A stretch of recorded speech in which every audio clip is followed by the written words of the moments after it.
नमस्कार, आप देख रहे हैं अपना उत्तराखंड और मैं हूं आपके साथ दिशा गुप्ता। उत्तराखंड की खबरों में आगे बढ़ेंगे और बता दें कि मुख्यमंत्री पुष्कर सिंह धामी ने महाकुंभ के त्रिवेणी संगम पर पहुंचकर आस्था की डुबकी लगाई। इस दौरान उनके साथ पूरा परिवार मौजूद था और उन्होंने कहा कि वो सौभाग्यशाली हैं कि उन्हें महाकुंभ में आने का मौका मिला। महाकुंभ में त्रिवेणी संगम में आस्था की डुबकी लगाया, क्या कहेंगे सर? ये हमारा धार्मिक महापर्व है, महाकुंभ है और इसमें स्नान करना, डुबकी लगाना अपने आप में बहुत बड़ा धर्म का काम है और अच्छा लग रहा है यहाँ पर आकर। और पूरे देश दुनिया के लोग यहाँ आ रहे हैं और आस्था की डुबकी लगा रहे हैं। मैं भी अपने को धन्य समझता हूँ। देवभूमि उत्तराखंड से ही माँ गंगा भी आती है, यमुना भी आती है और संगम में आकर डुबकी लगाई है और निश्चित रूप से ये हमारे लिए बहुत ही मैं कहूँ कि मैं अपने को सौभाग्यशाली मानता हूँ कि मुझे भी इन करोड़ों करोड़ों लोगों के साथ यहाँ पर आस्था की डुबकी लगाने का अवसर मिला है। हरिद्वार में भी कुंभ का आयोजन होगा, क्या कुछ खास रहेगा? हरिद्वार का 2027 में वहाँ पर प्रस्तावित है कुंभ हमारा और उसकी हम लोग पूरी तैयारी प्रारंभ हमने कर दी है और हमारा प्रयास रहेगा कि वह भी एक ऐतिहासिक और सभी के लिए सुविधाजनक कुंभ का आयोजन हो। सर, यहाँ साधु संतों से भी आप मिले, क्या कहेंगे? पूज्य साधु संतों का सानिध्य प्राप्त हुआ, उनका मार्गदर्शन प्राप्त हुआ और निश्चित रूप से वो साधु संत हमारे बड़े प्रेरक होते हैं, हमारी समाज को दिशा देने का काम करते हैं, धर्म की रक्षा के लिए काम करते हैं, संवर्धन के लिए काम करते हैं। उनका मार्गदर्शन लेकर हम अपने कर्म पथ पर आगे बढ़ते हैं और उनका आशीर्वाद सदैव हमको प्रेरणा देता है।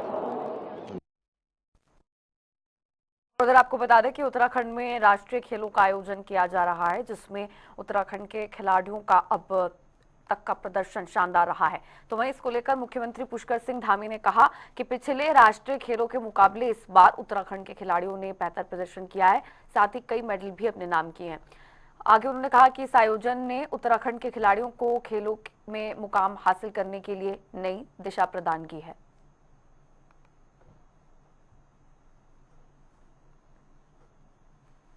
और वहीं आपको बता दें कि चारधाम यात्रा को लेकर प्रशासन ने अपनी तैयारियां शुरू कर दी हैं। प्रशासन ने इस बार यात्रा के लिए 24 घंटे ऑफलाइन रजिस्ट्रेशन काउंटर खोलने का निर्णय लिया है। बता दें कि इस साल चारधाम यात्रा 19 अप्रैल से शुरू होगी, जो कि परंपरागत रूप से यमुनोत्री से शुरू होकर बद्रीनाथ में खत्म होती है। और दिल्ली विधानसभा चुनाव में बीजेपी को जो जीत मिली, लेकिन उत्तराखंड बीजेपी प्रभारी दुष्यंत गौतम करोलबाग सीट से चुनाव हार गए। इसको लेकर प्रदेश बीजेपी अध्यक्ष महेंद्र भट्ट ने कहा कि करोलबाग सीट पर बड़ी चुनौती थी। पिछली बार इस सीट पर जीत का मार्जिन 30,000 था, लेकिन दुष्यंत गौतम के प्रभाव के चलते उस सीट पर इस बार 7,000 का मार्जिन रहा है। अगली बार वो सीट निश्चित रूप से बीजेपी को ही मिलेगी। चुनाव हमको पूरी उम्मीद है चुनाव हम जीतेंगे, क्योंकि पिछली बार 30,000 मतों का अंतर था और क्योंकि सभी कार्यकर्ताओं ने प्रयास किया, हम उस सीट को जीत नहीं पाए और भविष्य के अंदर वो सीट हमारी हो, हमारा प्रयास है।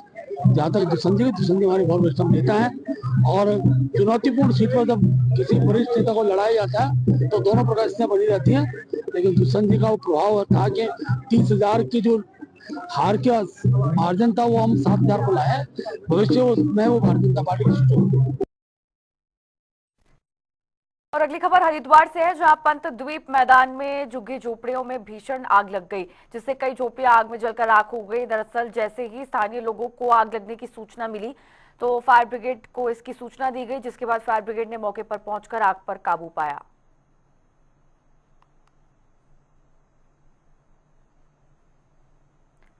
प्रदेश में राष्ट्रीय स्वास्थ्य मिशन यानी एनएचएम की ओर से गर्भवती महिलाओं के लिए 10 फरवरी तक पल्स अनीमिया अभियान चलाया जा रहा है।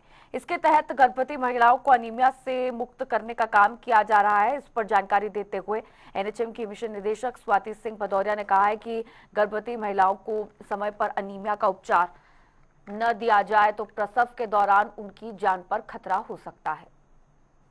हमारी गर्भवती महिलाएं होती हैं उसमें एनीमिया बहुत ही इंपॉर्टेंट हो जाता है कि अगर एनीमिया समय पे ट्रीटमेंट उसको नहीं मिली तो वो वर्स्ट केसेस में मैटरनल डेथ का भी रूप ले लेता है, और अगर कम भी सीवियर केसेस हैं तो उस केस में भी हमारा प्रीटर्म लेबर हो सकता है, या फिर जो मदर है उसके लाइफ लॉन्ग हेल्थ इम्प्लीकेशंस हो सकते हैं, या फिर प्रीमेच्योर बेबी हो सकता है। बहुत सारे उसके इम्प्लीकेशंस हो सकते हैं, और इसी के दृष्टिगत स्पेशली प्रेग्नेंट लेडीज पे फोकस करते हुए ये अभियान जो पल्स एनीमिया महाअभियान है उसकी शुरुआत की गई। तो इसमें हम लोग T4 स्ट्रैटेजी पे काम कर रहे हैं, जिसमें कि पहला टी है हमारा टेस्टिंग, जिसका कि अभियान ऑलरेडी 3 से लेकर 10 फरवरी तक चल रहा है। इसमें सभी 1874 हमारे टोटल पूरे प्रदेश में केंद्र बनाए गए हैं, जहाँ पे ये टेस्टिंग का काम हीमोग्लोबिनोमीटर के माध्यम से एएनएम्स के द्वारा किया जा रहा है, और उसकी भी काफी हम लोग डेली मॉनिटरिंग कर रहे हैं। उसकी प्रगति भी बहुत अच्छी है। 50,000 से ऊपर आज तक हमारी प्रेग्नेंट लेडीज की और इस खबर के साथ बुलेटिन में फिलहाल के लिए इतना ही, रुकेंगे एक छोटे से ब्रेक के लिए।